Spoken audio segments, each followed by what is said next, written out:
Chapter 11. The year 1972 was like no other. It was the year the war no longer hid itself behind hopeful promises or muffled whispers. It roared through the television, etched itself into the lines of my father's face, and crept into the quiet corners of our family life. It was also the year I turned 14, caught between innocence and adulthood, no longer a child, yet not quite a grown woman. The news on television every evening, when the family gathered in the living room, the small television became our window to a world we wish we could turn away from. The announcer's voice was steady, sometimes too steady, as though forced into calmness, even as he read about battles that edged closer and closer to the south. President Nguyễn Văn Thiệu appeared often. His face stern, he was confident, insisting that South Vietnam would hold strong. Yet even as I wanted to believe him, I could see from my father's expression that hope was thinning. The television screen flickered with images of soldiers in muddy trenches, tanks rolling across paddy fields, and villages smoldering with smoke. In the Eastern Offensive in 1972 dominated the news. Quảng Trị falling, then recapture, then attack again. Kon Tum and An Lộc became names spoken with fear. Refugees streamed southward, their eyes hollow, their stories heavy. For me, the war was no longer a distant thunder. It entered our living room, interrupted our meals, and left behind a silence more terrifying than words. Father's worries. My father tried to shield us from his anxieties, but worry lived in the air he carried home. He was the head of the veterinary department of Đà Lạt, and while he continued his official duties with unwavering discipline, his heart was not at peace. He had spent his life protecting life, vaccinating cattle, distributing medicines, guiding farmers so their herd could feed families. But now he could not protect the nation. He could not shield his own children from the uncertainty of war. At dinner, he ate quietly, his chopsticks moving mechanically. Afterward, he often sat alone with papers spread across his desk. Vaccination schedules, supply lists, official reports, yet his eyes wander away from the words as he were staring into the horizon only he could see. Sometimes I overheard his sighs late at night, soft but heavy, as if he carried the weight of the entire province on his shoulders. His worries could no longer be hidden, even when he tried. We all felt them, like storm waiting to break. My mother's steadfastness. In contrast, my mother was like a steady flame.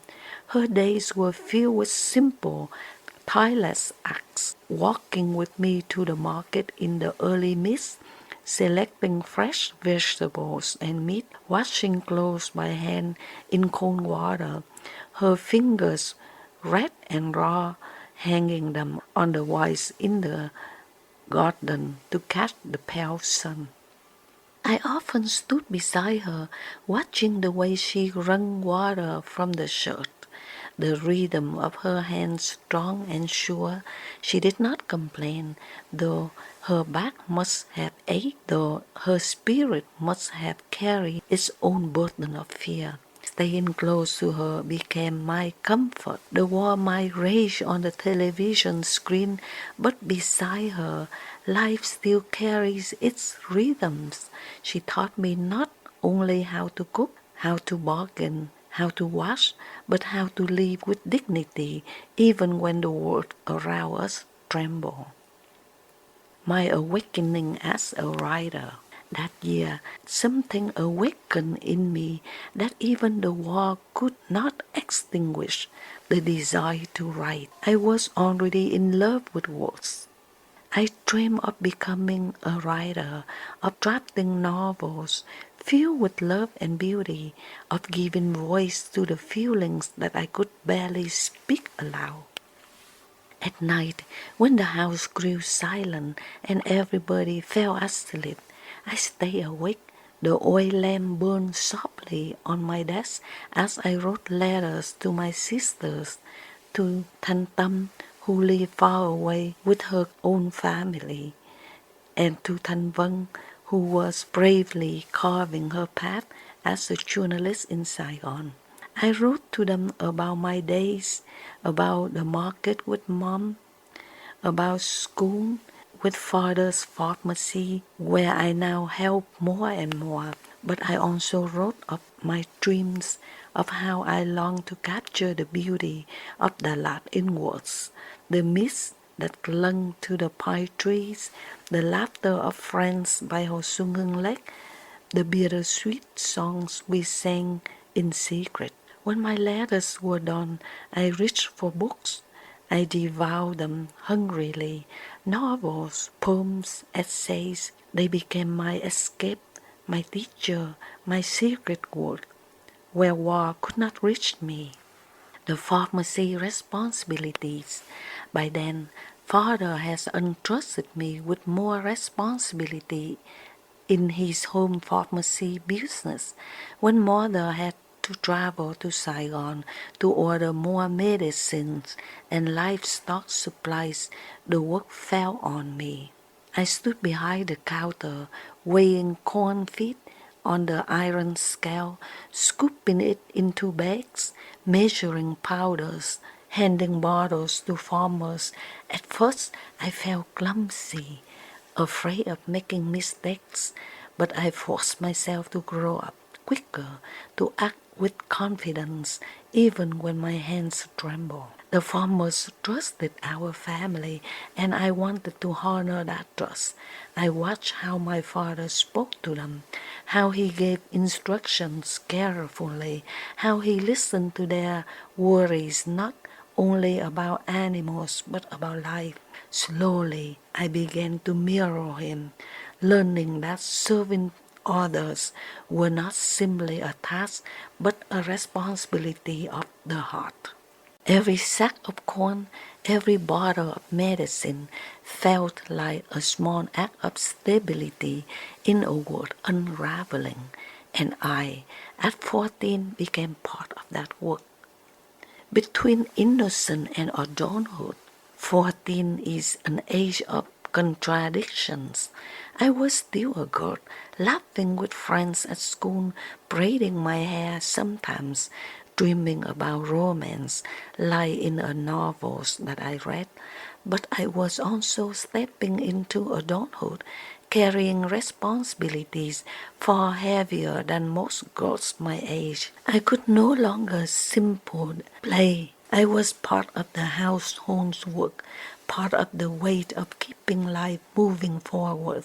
War has stolen much of my childhood, yet it had also given me the strength to stand, to endure, to grow. At times I longed to be careful, to sit by Xuân Hương Lake with nothing but laughter on my lips. But more often I found myself looking at my parents, at my siblings scattered across the world, and knowing I could not remain innocent any longer.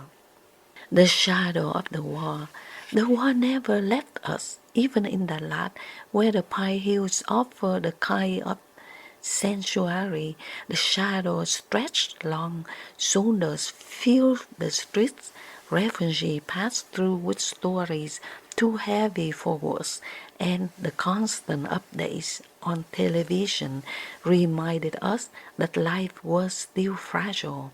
I often wonder if my brothers would one day be called into army, sent to the very battles we watch from afar. The thought terrified me, though I rarely spoke of it. The war was not just history unfolding outside, it was a constant presence in our home, in our hearts. It shaped the way we live, the way we thought, and the way I wrote. Reflection. Looking back, 1972 was the year of my childhood ended. Not suddenly, not in one moment, but through a slow unfolding, through the war on television, through my father's worries, through my mother's resilience, through the letters I wrote at night, through the pharmacy counter where I stood with scales and sacks. It was the year I learned that growing up meant not only gaining freedom but carrying weight. It meant standing beside my parents, honoring their sacrifice, and stepping into a role I had not chosen but one that life demanded of me. And yet, amid the heaviness, there was beauty in my mother's hands wringing water from clothes, in my father's quiet determination, in the mist over Đà Lạt, in the words that fill my note by lamplight. It was a year of war, but it's also a year I discover the unshakable power of words, the one thing the war could not take away. It's the end of chapter 11.